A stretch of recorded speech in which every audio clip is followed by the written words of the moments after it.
আমার হাজব্যান্ড খাচ্ছিল আর বলছিল এটাই নাকি আমার হাতের সবথেকে বেস্ট মাংসের রেসিপি হয়েছে। আসসালামু আলাইকুম, welcome back to my another blog. আজকে খুবই স্পেশাল একটি রেসিপি নিয়ে চলে এসেছি। আজকে আমি করব কালাভুনা, গরুর মাংসের কালাভুনা, খুবই শর্টকাট ওয়েতে এবং খুবই তাড়াতাড়ি হয়ে যাবে। তো এই জন্য আমি এখানে 1.5 কেজির মতো গরু মাংস নিয়েছি। দেন এখানে একটু বেশি পরিমাণের পেঁয়াজ কুচি দিয়ে দিচ্ছি, পরিমাণ মতো লবণ দিয়ে দিলাম, ধনিয়া গুঁড়ো দিয়ে দিয়েছি। এখন হলুদের গুঁড়ো, মরিচের গুঁড়ো, জিরা গুঁড়ো সব গুঁড়ো একসাথে দিয়ে দেন আমি একটু মেরিনেট করে রাখবো। দেন আমি এখানে একটু চিলি ফ্লেক্স দিয়ে দিচ্ছি। চিলি ফ্লেক্সটা দিলে অনেক সুন্দর একটা কালার আসে আর সুন্দর একটা ফ্লেভার আসে। দেন এখানে সয়া সস আর চিলি সসটা দিয়ে দিব। চেষ্টা করবেন এই দুইটা সস দেওয়ার জন্য। দেন আমি স্বাদটাকে আরেকটু ভালো করার জন্য একটু চিনি দিয়ে দিচ্ছি। দেন এখানে তেজপাতা, এলাচ, দারচিনি আর লবঙ্গ দিয়ে দিচ্ছি। দেন অল্প একটু গোলমরিচের গুঁড়াও দিয়ে দিচ্ছি, এতে করেও সুন্দর একটা ফ্লেভার আসে। দেন আমি সবগুলো উপাদানগুলো খুব সুন্দরভাবে মিক্সড করে নিব। হাত দিয়ে মিক্সড করব যাতে সবগুলো মাংসের মধ্যে সব মশলাটা ঢুকে যায়। তো আমি খুব ভালো করে মিক্স করে দেন এখানে সরিষার তেল দিয়ে দিব। অবশ্যই চেষ্টা করবেন এই রেসিপিটা করার জন্য সরিষার তেল ইউজ করতে। দেন আমি বেরেস্তা দিয়ে দিচ্ছি। আমি বেরেস্তাটা আগে তৈরি করে রেখেছিলাম। বেরেস্তা দিলে টেস্টটা অনেক বেশি ভালো আসে আর কালারটা অনেক সুন্দর আসে। দেখতেই পাচ্ছেন বেরেস্তা দেওয়ার পরে কালারটা কতটা চেঞ্জ হয়ে গিয়েছে। দেন আমি খুব ভালো করে মিক্সড করে এটা মিনিট করতে রেখে দিব প্রায় 2 ঘন্টার মতো। আপনারা চাইলে 3-4 ঘন্টাও রাখতে পারেন। যত বেশি রাখবেন তত মাংসটা বেশি সফট হবে। তো আমি 2 ঘন্টার মতো ম্যারিনেট করে রেখেছিলাম। দেন এখানে আদা রসুন বাটা দিয়ে দিচ্ছি, লেবুর রস দিয়ে দিলাম। এখন আমি একটা স্পেশাল মশলা আগে থেকে বাসায় বানিয়ে রেখেছিলাম কালাভুনা করার জন্য, সেই মশলাটা দিয়ে দিব। এখানে জয়ফল, জয়ত্রী, দেন স্টার মশলা, এলাচ, দারচিনি সব কিছু আমি দিয়ে একটু তেলে ব্লেন্ড করে নিয়েছি।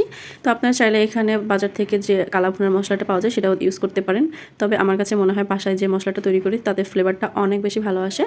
দেন আমি এখন চুলোতে চলে যাব। আমি আজকে প্রেশার কুকারে আপনাদের কালাভুনা তৈরি করে দেখাবো। আপনারা চাইলে চুলোতে প্রেশার কুকার ছাড়া এমনি হাঁড়িতে রান্না করতে পারেন। এমনি হাঁড়িতে রান্না করলে সবথেকে বেশি মজা হয় বলে দিচ্ছি। আমার কাছে সময় কম থাকে, এই জন্য আমি প্রেশার কুকারেই রান্না করি। তো আমি সব কিছু প্রেশার কুকারে দিয়ে দেন ঢাকনাটা লাগিয়ে অল্প হিটে আমি রান্না করব। বেশি হিটে দিব না, কারণ কালাভুনাতে একটু বেশি সময় নিয়ে রান্না করতে হয়। প্রায় আমি 1 ঘন্টার মতো অল্প আছে 10টার মতো শীষ বেজেছে। দেন আমি অফ করে রেখেছিলাম। তারপরে আধা ঘন্টা পরে আমি ওপেন করেছি। দেখতেই পাচ্ছেন মাংসগুলো একদম সেদ্ধ হয়ে গিয়েছে, একদম সফট হয়ে গিয়েছে। দেন আমি এখন বাগার দিয়ে দিব। এর জন্য আমি আরেকটা প্যানে সরিষার তেল দিয়ে দিচ্ছি। দেন অল্প একটু পেঁয়াজ কুচি দিয়ে দিচ্ছি। এটা জাস্ট হালকা একটু ব্রাউন করে ভেজে নিলেই হবে, এটা বেরেস্তা করার প্রয়োজন নেই। তো আমি খুব ভালো করে একটু ব্রাউন কালার করে ভেজে নিচ্ছি।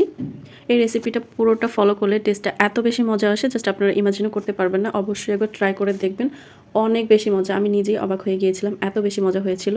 এখন আমি তেলের মধ্যে সবগুলো মাংস দিয়ে দিব।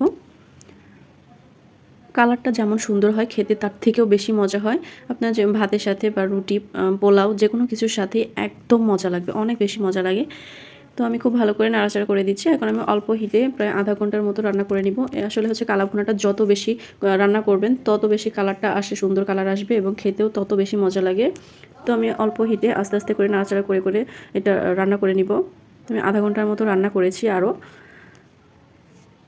গরু মাংসের টাইপই এরকম, যত বেশি আপনি রান্না করবেন তত বেশি টেস্ট আসবে। তো কালাভুনার ক্ষেত্রে অল্প আঁচে যত বেশিক্ষণ আপনি রান্না করবেন তত বেশি সুন্দর কালার আসবে এবং খেতেও অনেক বেশি মজা লাগবে। দেখতে পাচ্ছেন উপরে তেলটা একদম চলে এসেছে, আমার রান্না একদম কমপ্লিট হয়ে গিয়েছে আর কালারটাও দেখছেন মাশাআল্লাহ অনেক ভালো এসেছে। তবে প্রেশার কুকারে রান্না না করলে, আমি যদি চুলোতেই অল্প অল্প আঁচে রান্না করতাম তাহলে আরও কালো হয়ে যেত। বাট কালোর থেকে আমার কাছে মনে হয় টেস্টটা বেশি ইম্পর্টেন্ট। কালাভুনা মানেই যে কালো সেটা এরকম কোনো কথা নেই। তবে অনেক বেশি মজা হয়েছে, আপনাদের এটা বলতে পারি, অনেক মজা হয়েছে। তো আমি একটু সার্ভ করে দেখে দিচ্ছি। আমার রান্না হতে প্রায় 2 ঘন্টার মতো সময় লেগেছে সব কিছু মিলিয়ে। দেন আমি সার্ভ করে দিচ্ছি। দেখতেই পাচ্ছেন কত বেশি নরম আর সফট হয়েছে আর দেখতেও অনেক বেশি সুন্দর হয়েছে। তো আপনাদের আমি দেখাবো কতটা নরম হয়েছে। তো এরকম একটা রেসিপি যদি খাবার টেবিলে থাকে সবার চোখ এই রেসিপির দিকেই যাবে। তো দেখুন কতটা সফট হয়েছে, হাত দিয়ে জাস্ট একটু প্রেস করলে ভেঙে যাচ্ছে। এই রেসিপিটা খাওয়ার পর আমার হাজব্যান্ড বারবার বলছিল এটাই আমার সবথেকে বেস্ট রান্না হয়েছে এবং তার মুখে নাকি লেগেছিল। যাই হোক, আমার প্রশংসা শুনতে সবসময় ভালো লাগে আর খাবারের প্রশংসা শুনতে তো খুবই ভালো লাগে। এই জন্য আমি ইন্সপায়ার্ড হয়ে আরও ভালো করে রান্না করার চেষ্টা করি, যাতে সবাই আমার খাবারের প্রশংসা করে।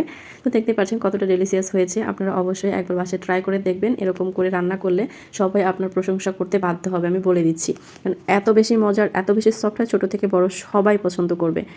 আর আমার রান্না করতে এমনিতেই এখন ভালো লাগে, যেহেতু সবাই, আমার হাজব্যান্ড বিশেষ করে আমার সবগুলো রান্না খুবই পছন্দ করে। আজকের মতো এ পর্যন্তই। আল্লাহ হাফেজ।